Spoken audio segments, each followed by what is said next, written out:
Bueno, hola, mucho gusto para los que no me conocen. Yo soy Mariana y ella es Elis.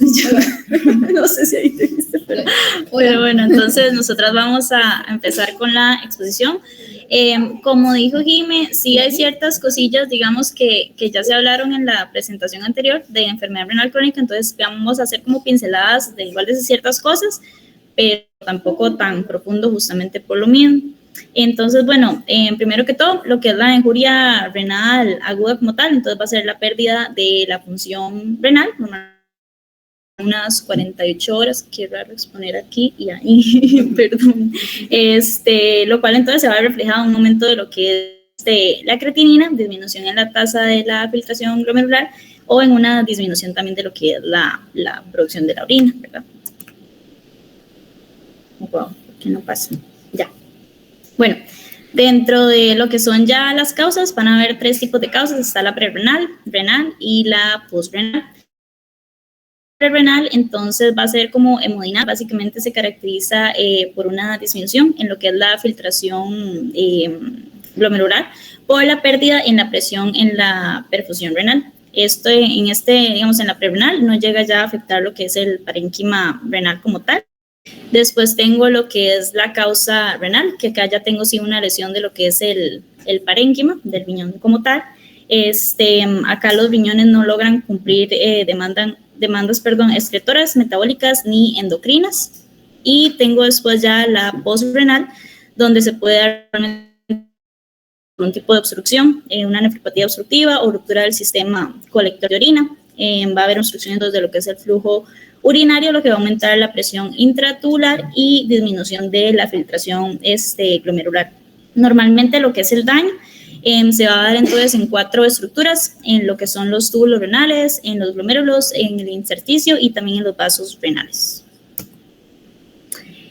Ya la parte de lo que son los factores de riesgo, entonces, por ejemplo, pacientes con deshidratación, hipertensión, hipotensión, fiebre, pacientes en shock, que es muy común, sepsis, uso de AINES, uso de coloides sintéticos, pacientes geriátricos, pacientes cardiópatas y también insuficiencia renal crónica, ya cuando se vuelve propiamente agudizada como tal.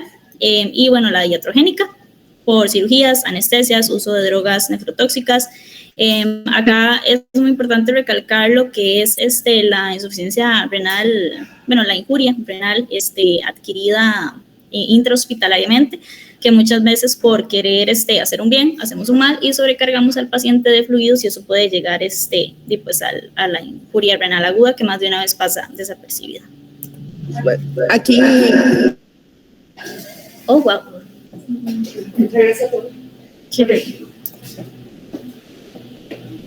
No sé por qué no está revisando. Ahí quisiera hacer como un paréntesis importante, nada más mencionar que, si se pueden ver, la mayoría de las causas de estas son cuestiones que los pacientes de cuidado crítico intensivo vemos. O sea, son pacientes hipotensos, son pacientes que están sumamente deshidratados, chocados, etcétera. Entonces, todos estos pacientes maltratados o mal gestionados o tardíamente sostenidos, vamos a encontrar, injuria renal aguda es un factor más de pronóstico para pues que estos pacientes desafortunadamente tengan menos probabilidad de vida. Por eso es que es importante estar checando o haciendo estos controles, como vamos a ver más adelante, sabiendo que la injuria renal aguda pues es un daño per se, sobre todo en pacientes sumamente descompensados, ¿no? En la mayoría de los casos. Ok, después lo que son las etapas de la injuria renal aguda, vamos a tener una fase inicial, donde acá lo que se van a ver más que todo afectados son la filtración glomerular como tal, va a disminuir debido a la disminución de lo que es el flujo sanguíneo renal y a la obstrucción de los túbulos renales. Después voy a tener la fase de extensión, donde ya va a haber una isquemia, va a haber inflamación y daño celular, que va a llegarme entonces a lo que es la necrosis o la apoptosis celular.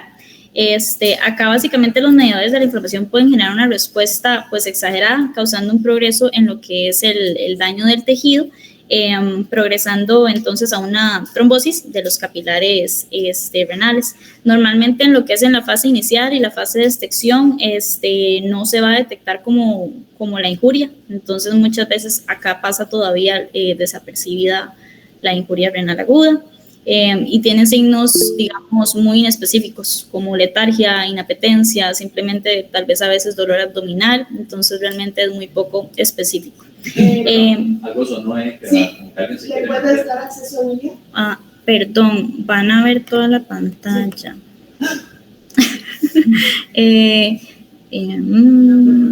Vieras que yo aquí no tengo a nadie. Gracias.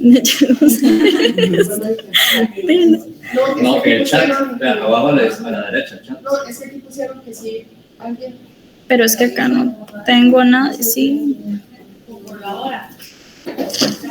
No, el chat dice, o sea, le mandó tu checar, por favor, permitan acceso a Emilia, pero mando la solicitud. Pero no tengo a nadie. A nadie, o sea, si me fijo acá, no tengo a nadie que añadir. Hacete para abajo. Aquí pues. ¿Dónde? Si está Emilia, ahí no está. No, es que acá ya estamos que yo admití, si a mí me sale alguien para admitir, me saldría acá arriba. Bueno, me avisan porque yo no estoy leyendo esa cosilla. Ok.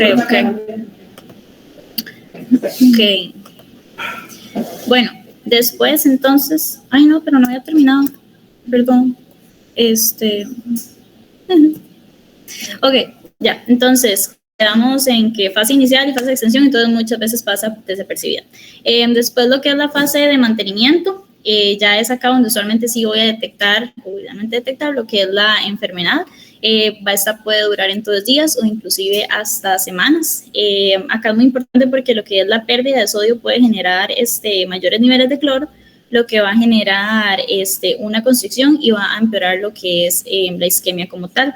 Esto va a generar entonces que lo que es la filtración glomerular va a disminuir y aumente los niveles de creatinina y de urea. Usualmente entonces la anuria se va a desarrollar en esta fase de mantenimiento. Voy, perdón. Ahí tengo a Caro y a Emilia, ¿ok? Oli, ya comenzamos, pero vamos a seguir. Ahora sí. Fase de recuperación. Entonces, básicamente es que si la membrana basal de la nefrona logró estar intacta, los túbulos renales entonces van a lograr repararse como tal. Esta fase puede causar una poliuria marcada debido a lo que es el retorno. El retorno parcial de la función tubular o a la diuresis osmótica. Después, bueno, dentro de lo que son los signos, vamos a tener anorexia, vómito, letargia, diarrea, polidipsia, poliuria, anuria, deshidratación moderada a severa y halitosis.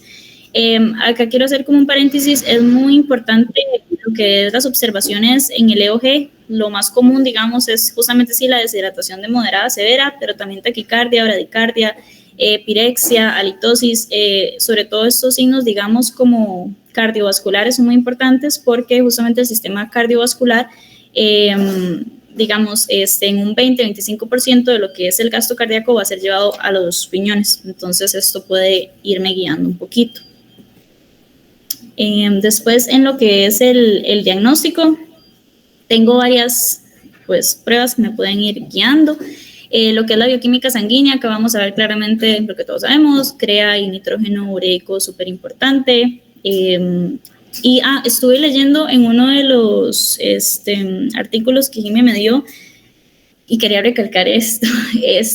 Indican que sería ideal hacer, digamos, la medición con una misma máquina, porque puede variar mucho. Entonces, por ejemplo, nosotros solemos hacer los exámenes en la de IDEXX y luego hacemos los controles con las de Fuji. Entonces, eso, de hecho, ahora lo van a ver con el caso clínico que voy a exponer.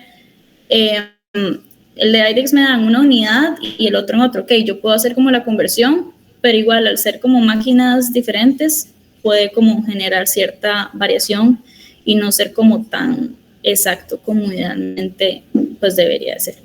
Entonces, paréntesis de eso. Pero bueno, después, entonces sí, crea, súper importantes, lo que son los electrolitos, muy importante, sodio, potasio, cloro, sobre todo lo que es el potasio, puedo ver hipercalemia en casos de anuria, poliguria, también si no hipocalemia en casos más bien de poliuria. El sodio es sumamente importante en lo que es insuficiencia, bueno, injuria renal aguda como tal, puede haber hiponatremia o hipernatremia. Pacientes con injuria renal aguda, es común entonces sí la hipernatremia, entonces en base al desbalance, ¿verdad?, que tengamos en los electrolitos, tenemos que modificar los fluidos que vayamos a utilizar. También, bueno, se hablaba mucho como dentro de las causas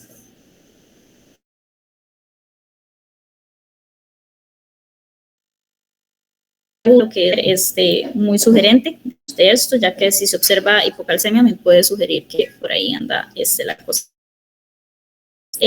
También es muy importante acá mencionar lo que es el fósforo, casi siempre está aumentado, ¿verdad? Que es la realidad de la disfunción renal.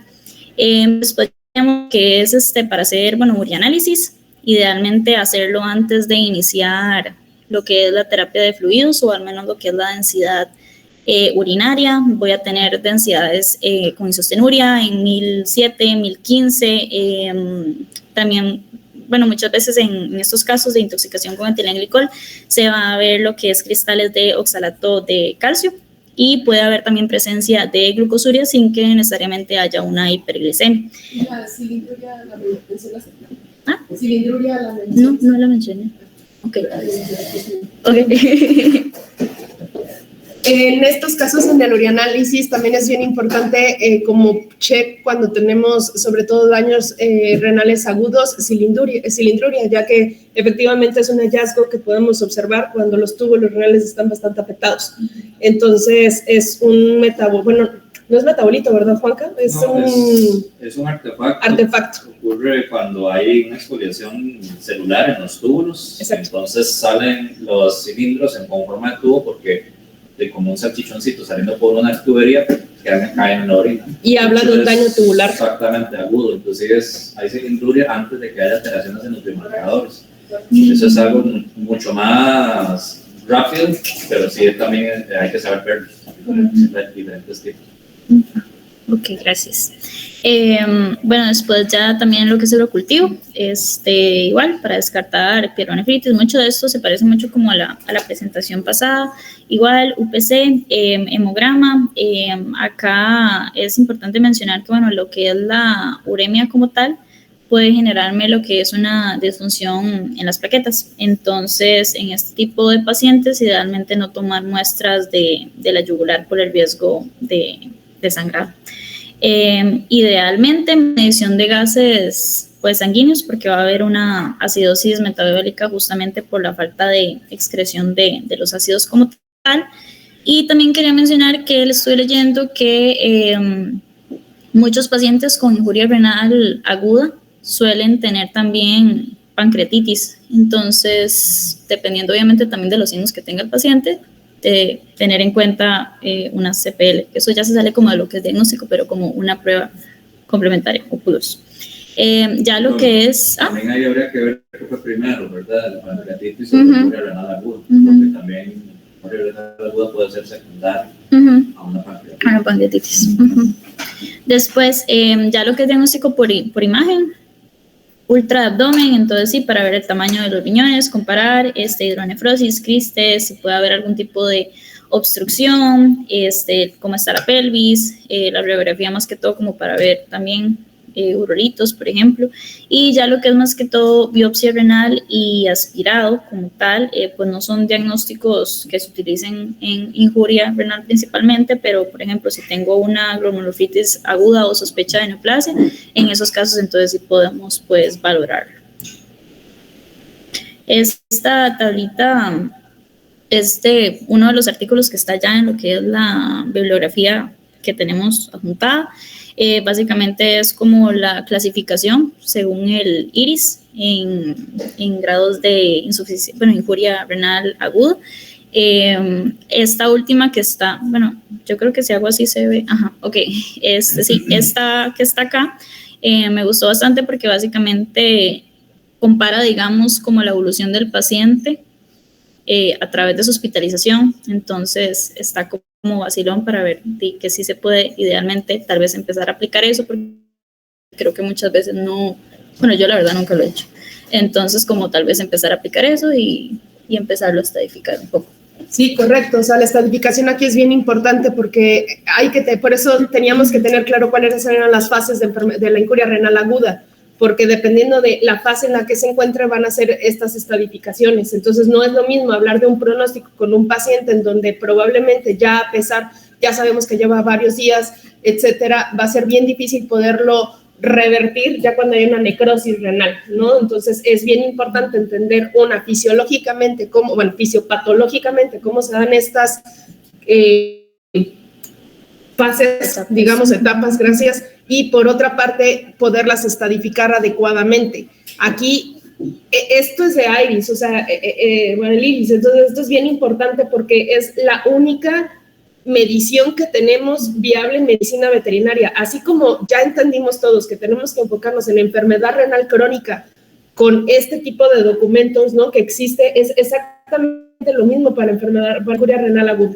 Entonces, este documento es el que nos va a servir para marcar esa diferencia. Y aquí quiero hacer un mega asterisco, porque pacientes que inicialmente que llegaron con una injuria renal aguda, es en la cantidad de días de hospitalización. Regularmente son pacientes que mínimo requieren hasta 7 días o más de hospitalización. Yo nunca he visto un paciente con injuria renal aguda que tenga menos de esa cantidad de días. Entonces es algo que desde que llega el paciente a consulta y vamos a hospitalizar y nos damos cuenta que tiene injuria renal aguda, ya es un factor importantísimo para hablar con el propietario. Son pacientes que tienden a muchos días de hospitalización y eso tiene que quedar claro desde el inicio, ¿sí? Porque si no, es poco probable que podamos hacer un buen manejo y mantenimiento de estos pacientes para llevarlo a una fase de recuperación renal, como bien lo mencionaron, ¿no?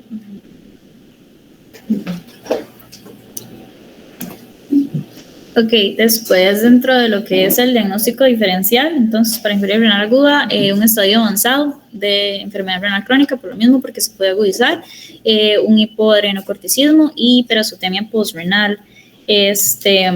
Acá también queda, no sé, como dentro de todo lo que es leptospira, que igual muchas veces, o sea, sí me genera como eso, pero pues, no está de más como hacer un PCR, leptospira por aquí. Esta tablilla que puse acá es también de uno de los artículos que tenemos en la bibliografía.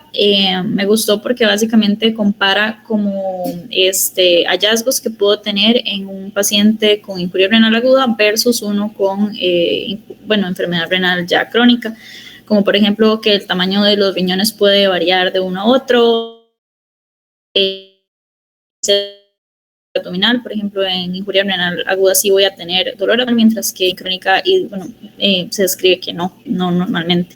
Entonces, dejo eso interesante. Perdón. No, ya. Sí es importante tener la noción de que la enfermedad renal, la aguda obviamente, con riñones inflamados, un montón más, pero también la crónica puede doler. No siempre. Usualmente sí duele. Además son perros que tienen comorbilidades, son perros que tienen enfermedad ciclodegenerativa, son perros que tienen enfermedad periodontal, son perros que tienen fasciitis. Entonces, y todo eso hay que hacer manejo de dolor. Y global a la en la enfermedad renal. Entonces, por eso yo he visto tanto en las escalas de dolor. Si un perro va con enfermedad renal, tiene enfermedad renal, el perro todo adolorido. Sí. Y hay que tratarlo bien. Gracias. Okay. Después,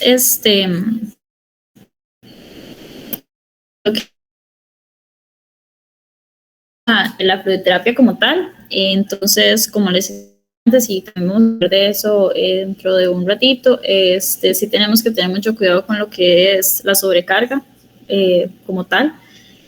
Más que todo, entonces, una vez que se corrija lo que es la hipovolemia con la que ingresa el paciente como tal, debemos de mantener ya los fluidos a una tasa de mantenimiento a 33, 44 ml por kilo día. Idealmente se tiene que reponer lo que es el déficit en unas 4 o 6 horas. Esto ya hablando de un paciente que no tiene otra afección, ¿verdad? Por ejemplo, si ya estamos hablando de un paciente pues cardiópata, ahí ya sí es diferente, o sea, ya ahí la reposición se tiene que hacer por 12, 24 horas. Ya una vez que se repongan entonces lo que son los fluidos, el paciente debe recibir una tasa de fluidos igual a la tasa de producción de orina, que eso también lo vamos a hablar ya más adelante. Hipertensión, básicamente que un 80% de los pacientes con esta afección van a tener hipertensión, entonces es súper importante lo que es el monitoreo de las presiones y se puede tratar normalmente con lo que es amlodipina. Complicaciones gastrointestinales son muy comunes, lo que es el vómito, entonces podemos ayudarles con Serenia, dependiendo a veces tal vez omeprazol, dependiendo, y también se describe lo que es famotidina en la literatura. Muy importante lo que es el manejo del dolor, como lo acaba de decir el doc, entonces en base a la escala que hagamos, ver qué tipo de manejo hacemos para eso. Los electrolitos, súper importante, eso también lo vamos a hablar más adelante. Por el mismo manejo de electrolitos vamos a tener que estar haciendo también mediciones con la escala de Glasgow como tal, por el sodio. Y ya lo que es la diálisis como tal, que está indicada ya en casos severos de injuria renal aguda.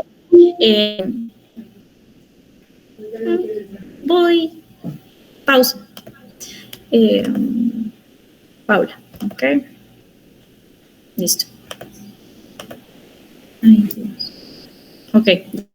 Bueno, entonces, como les estaba diciendo, de la diálisis, entonces, dice, en pacientes en los que se espera que la afección renal pues sea reversible, entonces podemos recurrir a lo que es la diálisis como tal. Animales que están, por ejemplo, anúricos, refractarios a terapia de fluidos como tal o con un síndrome urémico muy grave, se pueden entonces beneficiar de este tipo de terapia. Perdón, ahorita mencionaste para el manejo de la hipertensión y la amlodipina. Ajá. Sin embargo, hay que tener en cuenta que hay, la amlodipina es el antihipertensivo primero que son en gatos. Okay. En perros están los ARA2, que son antagonistas de los receptores de la angiotensina 2, del misartán, sí, los sartán, y también están los IECA, los inhibidores de la enzima convertidora de angiotensina, benacepril o narapril. Importante hacer la noción de que esos medicamentos se deben utilizar a dosis bajas inicialmente, porque ellos por definición bajan la tasa de filtración glomerular. Entonces, de hecho, de esa manera tratan también la pero el punto es que si le das una dosis muy alta de esos medicamentos, los terminas de matar. Entonces hay que tener mucho cuidado. Y si hay que hacer clara la diferencia entre amlodipina para gatos y ARA2 para perros. Ok. Acá está entonces más que todo como esta tabla que indica como las indicaciones y las contraindicaciones de diálisis según lo que tenga el paciente, ¿verdad? Y lo que pues requiera como tal. Esto igual también está en la bibliografía, ¿verdad? Por aquello, para que le echen.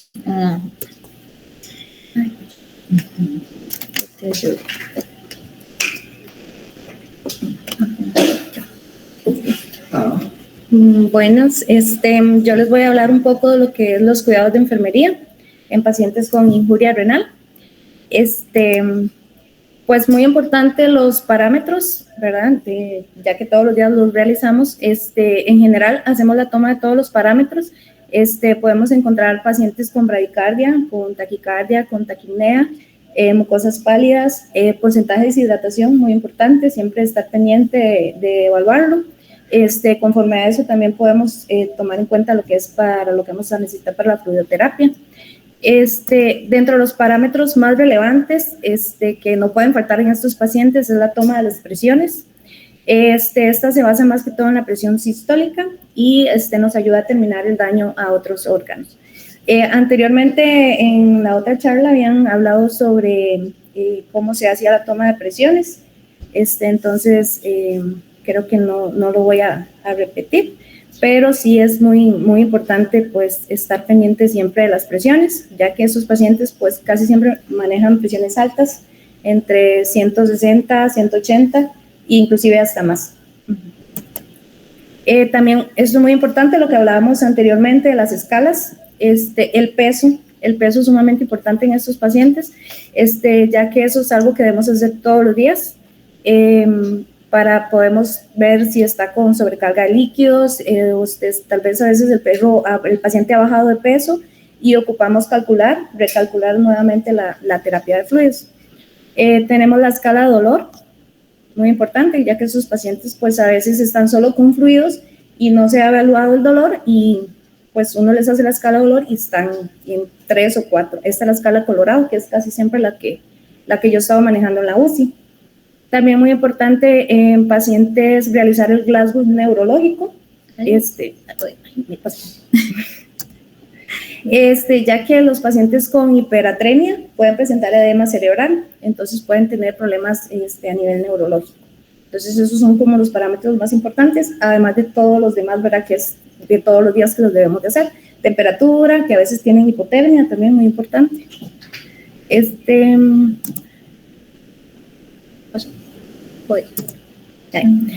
Monitoreo de electrocardiogramas.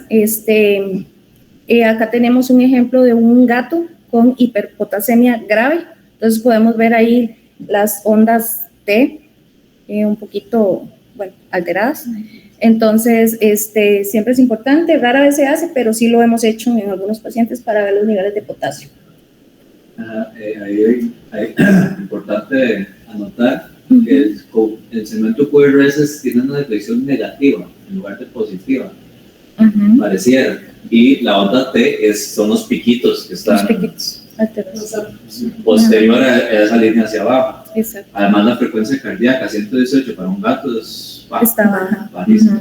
Sí. Son los signos claves, ¿no? De hipercalemia, Exacto. carga y alteraciones electrocardiográficas. Correcto. Otra cosa que les quería mencionar que encontré dentro del artículo que estaba leyendo es el manejo del catéter central. Para mí creo que es de mucha importancia en un paciente que va a estar pues más de una semana hospitalizado, en el cual vamos a estar punzando las patitas todo el tiempo para evitar flebitis o inflamaciones, dolor. Muy importante porque nos facilita la toma de muestras y la administración de medicamentos. Eso sería con el catéter central.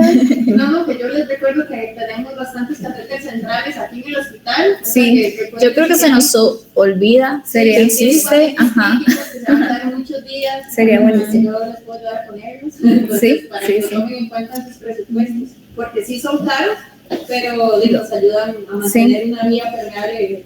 Exacto. Y aparte Caros, entre comillas, ¿no? Porque cuántas veces recanalizamos entre esas Exacto. recanalizaciones, ya se pagó un Ahí ya, catéter, ajá, ¿no? sí, Ahora, sí. el cuidado, eso es importante. El cuidado. Habría que tener una mini charlita de cómo cuidamos este catéter central. Sí, un protocolo, hacer como un protocolo de cómo Exacto, de usarlo. colocación y catéter central. Exacto, de cómo hacer la toma de muestras y administración de medicamentos y todas esas cosas. Pero sí les quería mencionar que pues sería muy importante tener el uso del catéter central. Es satisfactorio pegar la figura. Bueno, nosotros diariamente con estos pacientes realizamos lo que son las pruebas rápidas, que son hematocritos, proteínas totales, glicemia, para ver si no están con hipoglucémicos, ¿verdad? Muy importante. Y los electrolitos que los realizamos como cada 48 horas para ver cómo anda. Y depende, Bueno, ahí quiero ser muy eso, enfática, en los pacientes enfermos renales agudos, en teoría, se deberían, o sea, según la literatura y el primer Sí. mundo, lo pasan cada 4 horas, junto Sí. con gases sanguíneos. No es nuestra realidad, ¿verdad? Sí. Pero sí sabemos que probablemente durante las primeras 48, inclusive 72 horas de hospitalización de estos pacientes, los electrolitos mínimo deberíamos de estarlos realizando cada 24 horas. Porque el principal desbalance y mal pronóstico y complicaciones que tenemos, que va mucho de lo que van a hablar, manejo de líquidos, hipercalemia, etcétera, o hipocalemia, se va a deber al control de estos electrolitos y necesitamos monitorear. Entonces, en estos casos iniciales, no es que un paciente, si va a durar 10 días, hospitalizado, los 10 días va a ser diario electrolito, no, depende de nuevo del juicio del juicio clínico que tengamos, pero sí saber que son pacientes que al inicio vamos a necesitar un monitoreo bastante constante de estos, ¿no? Inclusive los electrolitos como tal, específicamente el sodio, debería corregirse a 1 milimol por hora. No debería pasarse de eso. Por eso es tan importante los electrolitos tan seguidos, porque entonces no tienen como en 180 y les zampas y líquidos hasta por el enema. Y lo llega a 140 en 2 horas, eso es peligrosísimo. Sí, claro. ¿De acuerdo? De acuerdo. Bueno, acá vamos a hablar de la fluidoterapia. Creo que es un tema bastante importante en los pacientes con injuria renal. Dentro de los requisitos de la fluidoterapia está la provisión de pérdidas sensibles e insensibles, reposición del déficit de líquidos por deshidratación y la provisión para las pérdidas continuas.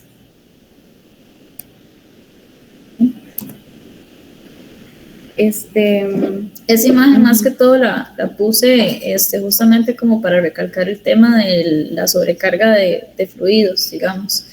O sea, todo eso puede generarme, pasarme con los fluidos, y muchas veces pensamos que por poner más fluidos hacemos un bien y muchas veces no es así, ¿verdad?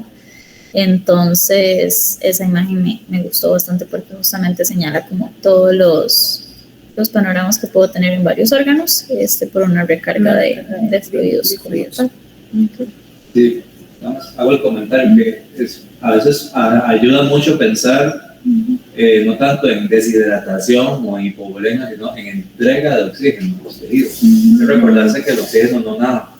Entonces, si le pones un exceso de líquidos y hay un edema ahí en el intersticio y tienes que mandar oxígeno desde la vena, bueno, desde la arteria hasta el órgano, y el oxígeno tiene que nadar por un poco de edema intersticial que está generando, la entrega de los tejidos va a ser muy pobre y vas a generar un metabolismo anaeróbico. Entonces hay que como que también pensarlo desde ese punto de vista, desde el punto de vista de entrega de oxígeno.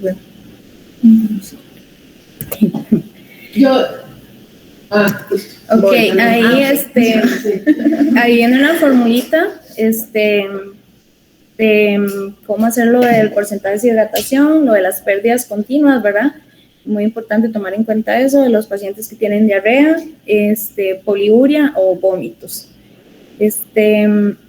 Acá viene podemos ver acá, la reposición de las pérdidas insensibles y lo del porcentaje de deshidratación.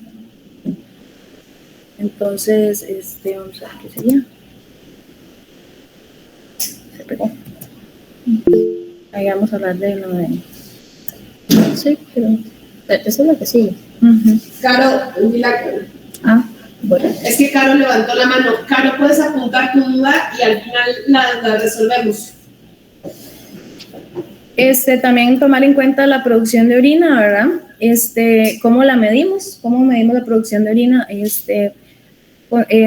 Siempre tenemos que, bueno, normalmente se conecta al catéter, ¿verdad? O la vía urinaria, y va con una bolsa reservorio con un venoclisis, el cual recoge la orina, y nosotros tenemos que sacar esa orina, medir la cantidad de orina que hemos sacado, y hacer la formulita que es dividirla entre el peso y dividirla entre las horas. De ahí sacamos los ml por hora.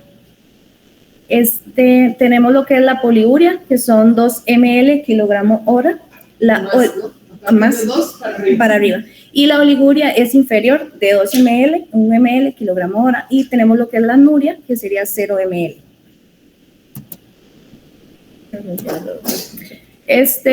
Acá tenemos los cuidados de la sonda urinaria. Siempre lavarnos las manos antes de tocar el paciente, ¿verdad? Uso de guantes, muy importante. Siempre limpiar el catéter o alrededor para que no tenga pues exceso de secreción, que a veces se hace como una costrita o de la misma orina, entonces siempre debemos de limpiar. Evitar el contacto de la bolsa con superficies contaminadas, Evitar romper o doblar el sistema de recolección, ¿verdad? En este caso del venoclisis. Y evitar contaminar el sistema de recolección. A veces lo tenemos como guindando, ¿verdad? Entonces, sería bueno como poner un recipiente o algo con un pad o algo así para que el recibidor, la bolsita, pues no se esté contaminando, tenga contacto con el suelo. Y Quiero nada más. sí, dale.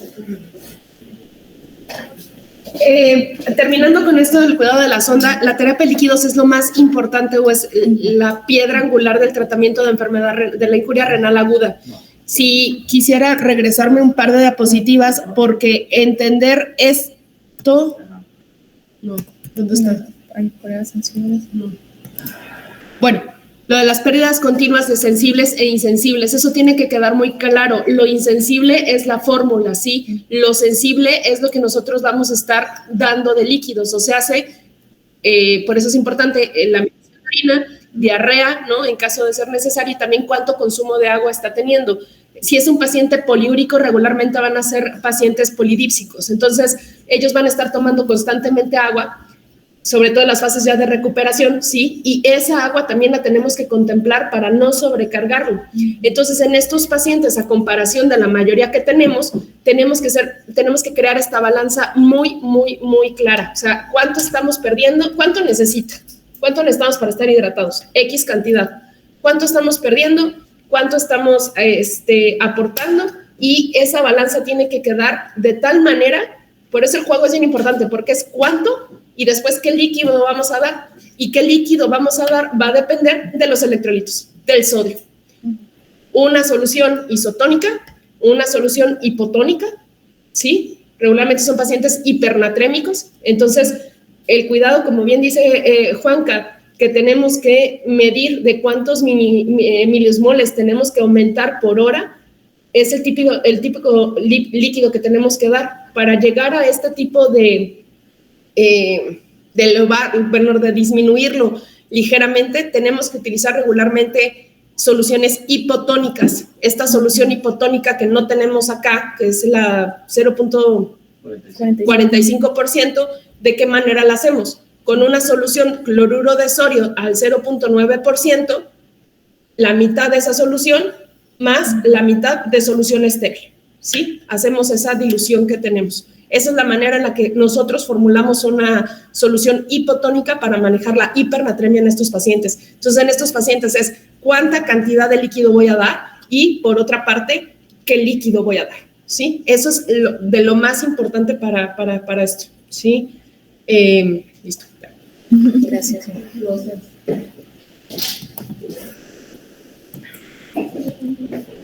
Bueno, y por último, muy importante, el manejo nutricional en estos pacientes. Estos pacientes casi siempre van a presentar anorexia, van a estar con náuseas, van a tener regurgitos, salivación y úlceras orales y gástricas también. Entonces, la sonda a elegir casi siempre va a ser la nasogástrica o la nasoesofágica. Pues lo ideal es buscar una dieta especial, pero en estos casos casi siempre usamos pues una que se adecue y que podamos pues hacer bien el licuadito y todo para poderla pasar por la sonda. Casi siempre usamos como el ID, que pues al hacerlo lo licuamos y queda pues muy bien preparado. En los manejos de la sonda, pues anteriormente ya lo habíamos visto, mi compañera lo había explicado, y sí nos recomendamos como forzar al paciente con comida con jeringa. Si ellos nos aceptan, pues bien lo podemos hacer de esa manera, y si no, pues lo ideal sería siempre colocar la sonda.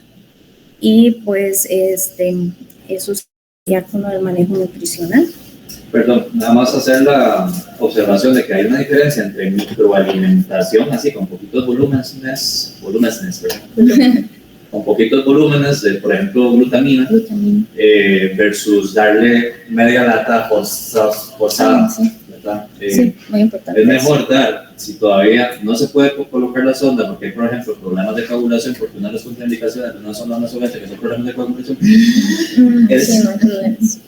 La administración de pequeñas alicuotas o pequeñas dosis de glutamina para que no se vayan a tocar las microvelocidades. Entonces, es mejor eso a no darle absolutamente nada. ¿De acuerdo? Porque si no, entonces más bien vas a tener una recuperación de la vía oral y el tránsito intestinal mucho más lento, y hasta puedes dañar y hasta generar una complicación por omisión, digamos, por no alimentar a la mascota, hipoglicemia, convulsiones secundarias a la hipoglicemia, mala absorción, etc. Sí, no, y esto siempre en conjunto con el ultrasonido para ver si no hay éstasis gástrico, muy importante, y hay que descomprimir en esos casos. Ujú. Ok. Bueno, dentro de lo que es el pronóstico, normalmente la tasa de mortalidad entonces de la injuria renal aguda es de un 50%. Esto también va a depender pues, de la causa y la severidad de la enfermedad. Por ejemplo, pacientes con leptospira se habla de que tienen un 83% de sobrevivencia, por ejemplo, pero digamos, por ejemplo, si ya tienen sepsis, pancreatitis y demás, esto sí ya puede pues hacer que ese pronóstico no sea tan favorable para el paciente. También quería mencionar que inicialmente el chequeo se hace a los 3 meses, bueno, cada 3 meses y luego por 1 año.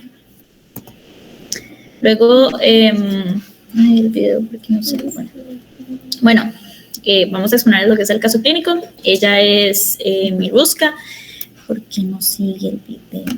Bueno, Miruska entonces es una canina sin raza definido, hembra entera de 5.2 kilogramos, de 5 años. El motivo de consulta de Miruska fue que estaba presentando vómito e inapetencia luego de administrar AINES. Para no hacer mucho enredo, esta chiquitita se atendió inicialmente en otro centro médico. En ese centro médico, entonces, fue nada más, se describía simplemente un dolor inespecífico, se realizaron ese día pruebas de sangre que incluía lo que era hemograma y bioquímica, no había ninguna alteración. Ese día se le aplicó el meloxicam y amoxicilina, y luego de esto la paciente empezó con inapetencia. Esa paciente volvió a ese mismo centro clínico después de esto, le repitieron los exámenes y ahí ya sí se veía azotemia como tal. Le hicieron un SDMA en ese centro y ya estaba alterado en 23 microgramos por decilitro. Entonces, aquí como para hacerlo interactuar entonces, interactivo. Tengo la lista de problemas de Miruska, querasotemia, anorexia, vómito, dolor abdominal, sarro y gingivitis. Entonces, ahí como entre todos podemos hacer como la lista maestra y que me den como posibles diagnósticos diferenciales también con la historia que les di y cuáles pruebas recomendarían a este paciente. Entonces, todo suyo.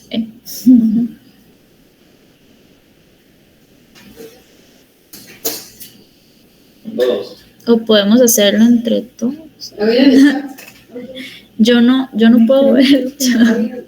Lo produce. Ah, bueno, alguien del chat. Ay, ¿por qué se pasó? Yo.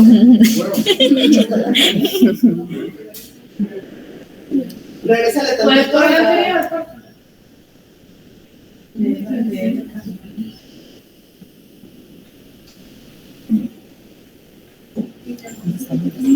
¿Qué?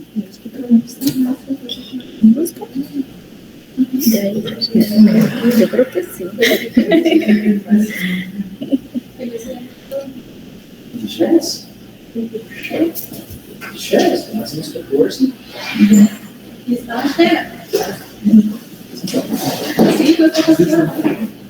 Sí.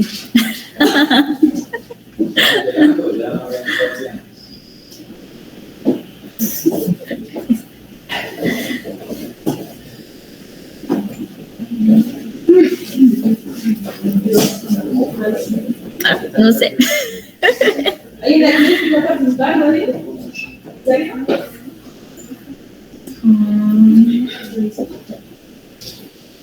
Es peor no participando que diciendo alguna llegada, digamos.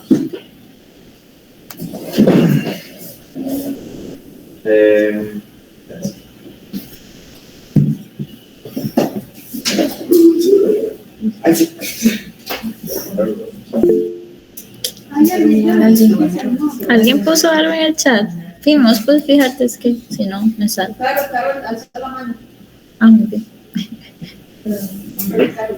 Es que otras pruebas, ¿cierto? Es esto, vean.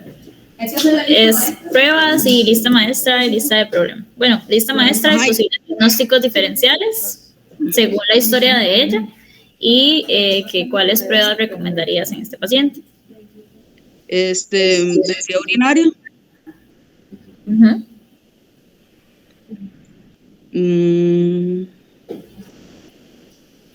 Esa común. Ajá. O sea, ¿quiere que digan todas? O no sé, a mí se me ocurre eso, densidad urinaria. Y no hicieron ultrasonido.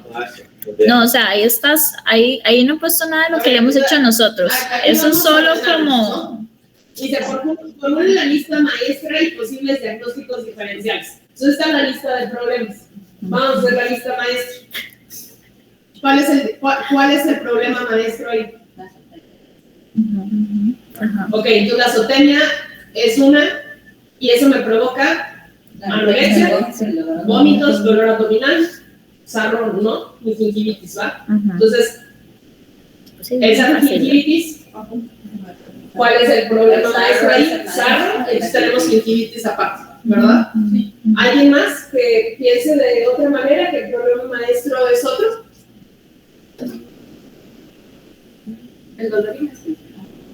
Ahí yo agregaría otro problema, ¿verdad? Porque si me regreso, dice que se administró AINES, Ajá. Amoxi, ¿tenemos dosis? Nombres. No. No sabemos. O sea, no sé si ponerlo como problema o no, pero es un problema para nosotros porque no lo preguntamos.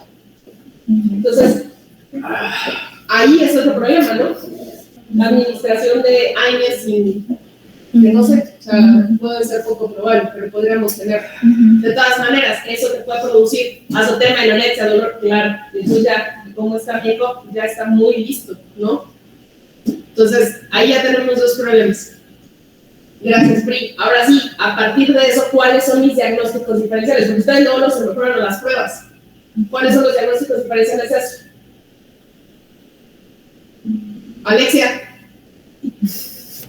Hola, tengo una pregunta. Play music on Spotify. Tengo una pregunta. Es que no leí mucho la historia clínica, pero ¿cómo saben que tiene azotemia? Es que no pusiste atención. Vea, ella fue a otro centro clínico. En ese centro clínico le hicieron inicialmente exámenes y todo bien. La perra fue nada más porque tenía un dolor en específico, entonces bendición, le pusieron meloxicam y amoxicilina. Después de eso fue que mi rosca empezó con inapetencia. La llevaron a ese mismo centro médico, le repitieron los mismos exámenes y ahí fue donde ya se evidenció la azotemia. Por eso, o sea, no fue que se vio, bueno, sí se vio acá cuando ingresó, pero digamos, ya venía con azotemia y con esos exámenes desde el otro centro. Ok, entonces tengo, pues, 3 diferenciales. Injuria renal aguda. ¡Eso! Tipos de atención.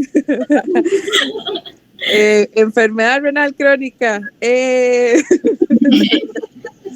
Y pancreatitis. Me gané un premio. Muy bien, sí. No, ya no, está aquí casi. Te lo hubieras llevado. Ahora, muy bien, ahora sí con eso, ¿qué pruebas hacemos? Caro Saurio ya dijo, ureanálisis pensando sirve para los primeros 2 diferenciales, estoy de acuerdo, ¿no? Ahí podría agregar inclusive con eso, ¿qué les parece? Gastroenteritis medicamentosa, ¿no? No necesariamente tendría que estar pensando, porque una azotemia o hiperazotemia, pues depende de qué tan hiperazotémico no está. Entonces una gastroenteritis, pues, si me podrá dar hiperazotemia, claro. Ahora, Perdón, no sé si en la anterior hablaban de los hallazgos del examen físico general, el argumento que yo sé con nosotros. Eso lo vamos a exponer Pero no podemos hacer una lista maestra, sino que no, pues no los puse. Entonces no sé si estaba deshidratada, la azotemia se puede asociar. Claro, claro. Entonces, si se fijan, para poder realizar todo un ECOG o una lista de problemas, necesitamos historia clínica, Te leo. examen físico general, ¿no? Y ya a partir de ahí hacemos nuestro. Ahora, los diferenciales están entretenidos y ahora sí, ¿qué pruebas realizamos? Ya dijeron ureanálisis. ¿Quién más? Ultrasonido, muy bien. ¿Quién levantó la mano? Feliz. CPLI para pancreatitis, Paula. Paula, levantó la mano. Es que si me salgo. Electrolitos, súper. Dejan por ahí el ultrasonido. ¿Va? ¿Qué más? Ya tiene CDMA también. Ujú. Hemograma. Ujú. ¿Y hace cuánto se hizo la química? ¿Cuánto se hizo la química? Perfecto. Fue hace unos días, o sea, Entonces, como que fue hace muchos días, 2 pero días. hace unos días, entonces hagamos algo, ¿no? Entonces, Sí. bioquímica. ¿Están de acuerdo? ¿Algo más? Listo, entonces. Ok, bueno, ya voy a exponerles como lo que se hizo entonces en el HOSPI. Entonces, esos son los exámenes de Miruska cuando ingresó. Igualmente, como llevaba cierta cantidad de días, digamos, en ya de haberse hecho esos exámenes, se repitieron, se repitió el hemograma, se ve hemoconcentración, se ve leucocitosis por neutrofilia, también eosinopenia y cierto grado de trombocitopenia. Se le hizo un 4DX en el cual todo resultó negativo, también se le hizo de hecho un CPL en el cual está normal. Se le hicieron bioquímicas, un CHEN 17, donde sí se ve entonces la glucosa aumentada, aumento de la creatinina, el nitrógeno ureico, igualmente el fósforo, el sodio más bien estaba bajo, cloro también estaba levemente bajo, total de proteínas y globulinas altas. El resto ya está normal. Acá básicamente se ve como la evolución de la paciente ya, digamos, esta imagen de acá es de cuando ya se dio de alta y este fue ya un seguimiento a los días. Entonces, digamos, por ejemplo, por eso estaba mencionando lo que es idealmente hacer todo con una misma máquina, porque pues yo puedo hacer la conversión, pero igual, entonces idealmente también si quisiéramos después exponer este tipo de casos ya como de manera más profesional, y pues también eso es como importante, ¿verdad? Porque, por ejemplo, aquí, yo sé que aquí ingresó, por ejemplo, con la CREA en 5.92, pero en esta unidad, y acá la tengo en esta, entonces también es como por ese tipo de cosas, pero más que todo porque se puede volver menos inespecífico a la hora de la medición y el rango como tal. Entonces sí hubo cierta mejoría por dicha, de hecho esta chiquitita también se le hizo hasta consulta con el doctor Madrid y toda la cosa, y evolucionó bastante bien. Nada más ahí hacer la noción, o sea, los valores de CREA y bueno, los biomarcadores en general entre máquinas pueden variar ese 10-20%. Sí, sí, total. O sea, eso es verdad. Era más que todo porque en el artículo decía que lo ideal era que siempre se llevara el control con el mismo tipo de máquina. Sí, pero digamos, también acá hemos visto, por ejemplo, algunas veces que yo, Sofía o no sé, X otra persona hace exámenes y de hecho yo creo que con vos mismo, me ha pasado, que hacen en una máquina y no les sirve, entonces hacen en otra y están los resultados sumamente diferentes. Sí. Hasta con la misma muestra, ya sí. Los resultados varían en porcentaje. Total. Entonces sí, estamos de acuerdo. Ok. Se le hizo también un urianálisis, entonces sí se ve que hay una isostenuria, y también se le hizo, de hecho, un PCR de leptospira a esta paciente, el cual resultó, pues, negativo. Como conclusiones, entonces, es algo que es bastante común, muchas veces podemos inclusive, pues, generarlo nosotros mismos, entonces hago énfasis en lo que es la terapia de fluidos. Creo que, bueno, ahora que Jimmy volvió a enviar el nuevo artículo, digamos, de fluidoterapia, súper importante leerlo y estar al tanto de eso para no generar un problema que tal vez ni siquiera el paciente, digamos, ingresó con eso, ¿verdad? Y, bueno, acá está la bibliografía, que pueden buscarla, o si no, también está en el drive del HOSPI. Y eso sería en realidad. Listo. Bueno, muchísimas gracias.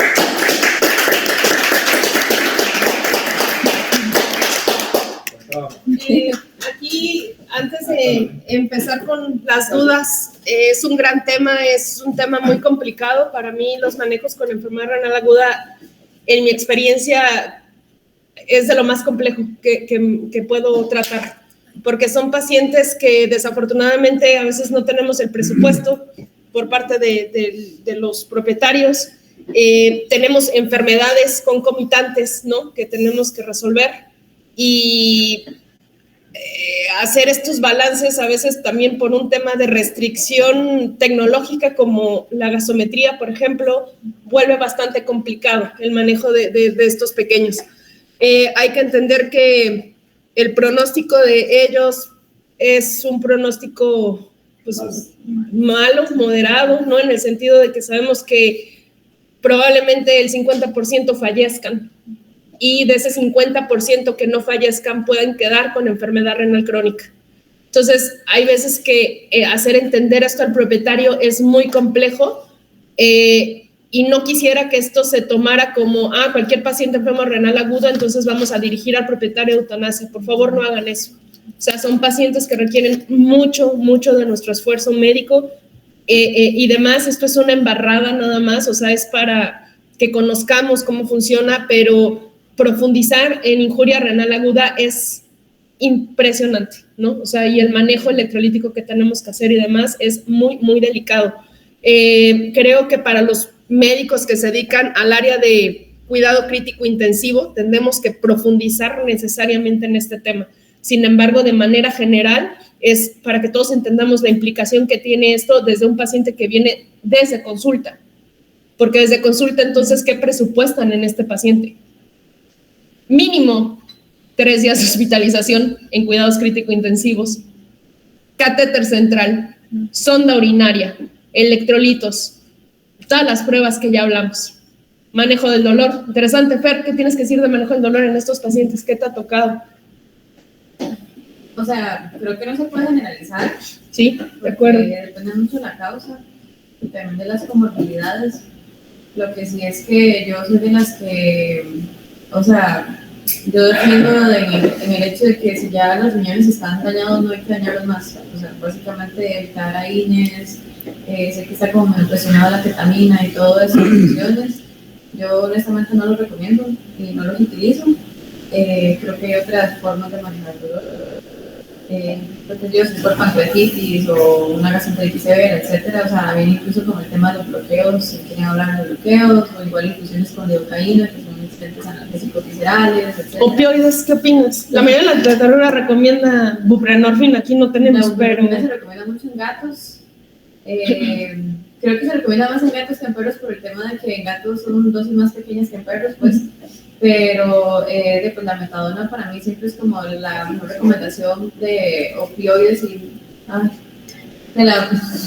puedo evitar que la metadona es como de los opioides para mí la mejor elección porque es el que tiene menos efectos hipotensores, de náuseas, etcétera, a diferencia de la morfina. El tramador ya sabemos que está cuestionado. El fentanilo pues a mí no me gusta realmente, a ver que sea sumamente necesario. El remifentanilo, si lo tuviéramos sería excelente para dolores severos, pero después no lo tenemos. Pero opioides, o sea, creo que la mejor opción es la metadona, siempre que sea necesario. Y aprovechando aquí el approach... También hacerlo salvedad que toda droga tiene que ajustarse acorde a los niveles de excreción renales, incluyendo antibióticos, esteroides, antiinflamatorios o analgésicos. Y ese artículo ya está en la bibliografía, que ese artículo ya está en el drive de enfermedad para que lo puedan consultar y vean qué medicamentos hay que cambiar, la frecuencia o la dosis, dependiendo de... De hecho, siguieron esta página de Instagram, o sea, métanse por favor esa página que subí en educación continua. Esa página hace actualizaciones bien interesantes y justamente lo que les subí tiene que ver con conocer los fármacos, o sea, son fármacos dosis dependiente o tiempo dependiente, bueno, concentración dependiente o tiempo dependiente, y de ahí marca mucho y está muy fácil ya como entender esta situación para hacer un abordaje correcto. Sí, también quería mencionar que parte de la terapia que es imprescindible, inclusive en el cuadrito que usted puso, señora Mariana, RRT, eso es Renal Replacement Therapy, terapia de reemplazo renal, que son la hemodiálisis, la diálisis peritoneal, ¿verdad? Y eso prácticamente, la hemodiálisis no está disponible, había una máquina en Coronado que se jodió, una mierda así, y la diálisis peritoneal casi que no se hace, ¿por qué? Porque es trabajosa, es riesgosa y es invasiva. pero es una opción y son cosas que uno no le ofrece al propietario, ya sea por miedo, por pereza o por desconocimiento, pero son cosas que tenemos que empezar a explorar, porque por lo menos es mejor hacer eso tal vez que no hacer nada. Con las diálisis peritoneales el principal riesgo es que se vaya a infectar, porque estos animales tienden a estar con las defensas muy bajas y con mucha facilidad se pueden infectar. Y además el manejo de una sonda de diálisis peritoneal es, como mencionaba, trabajoso. Tener una persona al frente de la mascota todo el día dura un montón, es súper tedioso, hay que quitar parte del momento, o sea, es un desastre, pero es una opción y es lo que tenemos disponible. Y también es una opción de carrera para aquellos que les guste esta parte de nefrología, o sea, cualquiera que quiera ir como profundizando en este tema, creo que es un gran área, la enfermedad renal crónica. O sea, vean, llevamos 3 rondas, nos faltan un par más, solamente de hablar de cuestiones urológicas. Entonces, creo que es un gran campo para aquellos que quieran ir pues viendo y quizás alguno diga, hey, yo me voy por este camino. Creo que hay un gran apoyo para poder profundizar en esto, ¿no? Para hacerles picamadres. Exacto. Y ya llegar a este tipo de cuestiones. Otra cuestión importante que quería también retomar, que hacemos a veces con mucha frecuencia, y aprovechando aquí a la anestesióloga, pues es el tema de que a veces nos hacemos pasar por anestesiólogos y ya vieron, ¿no? Hipotensión, etcétera. Es un factor importante que con un solo procedimiento anestésico mal ejecutado, vean todo lo que podemos provocar. Entonces, hacer un procedimiento anestésico, cuidado. No sé si hay algún reporte, Fer, que sepas de más o menos cuántos puedes tener como de incidencia en manejos anestésicos, pero... Que he tenido como que puedo asumir que, vamos a ver, tal vez no de hipotensión por la anestesia, sino tal vez no me sale. Tal vez no de hipotensión directamente por la anestesia, sino más bien como por efectos gastrointestinales secundarios al procedimiento anestésico. Ha sido más pancreatitis que injuria renal, pero sí está reportado, o sea, está reportado es porque pasa. Entonces, pues siempre yo les digo como, bueno, está bien, se puede hacer, pero hay que tomar, o sea, hay que tomárselo en serio. Y pues también saber que esos pacientes, si tienen que pasar anestesia, o sea, ya está diagnosticado injuria renal o lo que sea que tengan, que tengan azotemia, pues son pacientes que generalmente son ASA 3 o ASA 4, ¿verdad? Y no solamente por la injuria renal, sino también por alteración electrolítica, la acidosis metabólica, hipotensión, radicarias, etc. Entonces son pacientes que deberían manejarse con mucho cuidado y no solamente pues ponerles propofol porque nos da miedo premedicar con algo, ¿verdad? Y también los cáncer miniaturas son especiales para eso, ¿no? Meramente por raza. Y ya era cáncer miniatura, ¿verdad? Sí, como una De la marca Zully, pero... Sí, Schnauzer, sí. Listo. Sí. No sé si alguien más quiere hacer un aporte. Comenzamos con las dudas. ¿Alguien que tenga alguna duda? Comentario, experiencia. Número de lotería. Bueno, no sé si se ve PRI. No hay nadie. ¿Ahí? No hay. ¿Se ve esa cámara? No, es que aquí no. Que sí se Aquí decía. podemos quitar ya. Señora sin cabeza y... Yo así. Qué oso. Hola. Bueno, no sé si tengan alguna duda o comentario. Creo que para mí, aparte del manejo médico, han sido los propietarios más complicados que he tenido que manejar porque justamente se requieren de muchos días, el pronóstico no se sabe, vamos día a día y eso es complicado de manejar. En mi experiencia les puedo decir que en mi caso de graduación pero de trabajo que hice en la residencia justamente fue el manejo de hipernatremia en un paciente con enfermedad renal aguda. Estuvo 15 días hospitalizado en cuidados críticos intensivos y finalmente falleció.